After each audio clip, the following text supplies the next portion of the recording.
Adani Hindenburg case में SBI LIC की भूमिका की जांच। सीजेआई चंद्रचूड़ का एसबीआई एलआईसी की जांच की याचिका पर क्या एक्शन?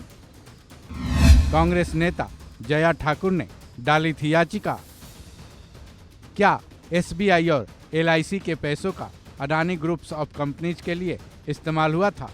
इस सच को जानने के लिए सीजेआई चंद्रचूड़ की बेंच में कांग्रेस नेता जया ठाकुर ने एक याचिका डाली थी, जिस पर सीजेआई चंद्रचूड़ ने सख्त एक्शन लिया है, साथ ही फटकार भी लगाई है। सीजेआई चंद्रचूड़ ने इस याचिका पर क्या एक्शन लिया और किसे फटकार लगाई है?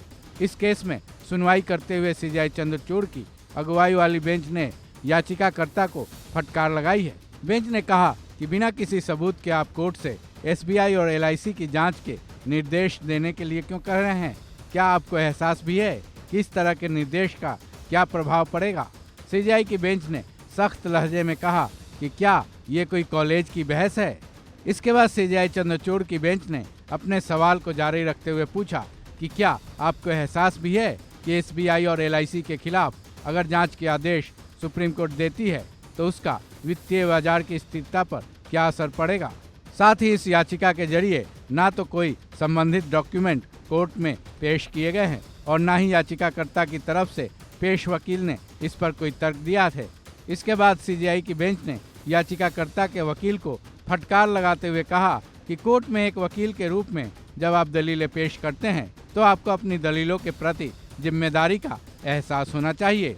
दरअसल कांग्रेस नेता जया ठाकुर ने सुप्रीम कोर्ट में हिंडनबर्ग की रिपोर्ट के आधार पर एक याचिका लगाई थी, जिसमें ये मांग की गई थी अडानी की कंपनी को एसबीआई और एलआईसी के पैसों से लाभ पहुंचाया गया है या नहीं। इस मामले में दोनों की भूमिका क्या है, इस पर जांच किया जाए। हिंडनबर्ग की रिपोर्ट के मुताबिक अडानी समूह की कंपनियों के एफपीओ में कथित तौर पर जनता के पैसों का भारी मात्रा में निवेश करने के लिए एलआईसी और एसबीआई की भूमिका क्या रही थी, इसकी जांच के निर्देश दिए जाएं।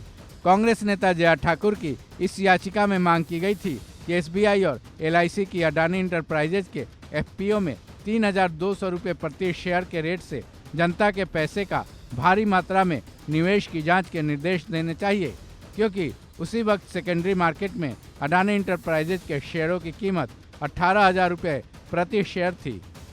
गौरतलब है कि सीजेआई की कोर्ट ने ही सेबी को अडानी समूह के स्टॉक्स के मूल्यों में हेरफेर के आरोपों के जांच के आदेश दिए थे। साथ ही सेबी को ये निर्देश भी दिए थे कि वर्तमान वित्तीय नियामक तंत्र की समीक्षा करने और उन्हें सख्त बनाने के लिए सेबी एक स्पेशल कमेटी का गठन भी किया गया था। इस खबर में बस इतना ही। बाकी अपडेट्स के लिए जुड़े रहें वन इंडिया हिंदी के साथ।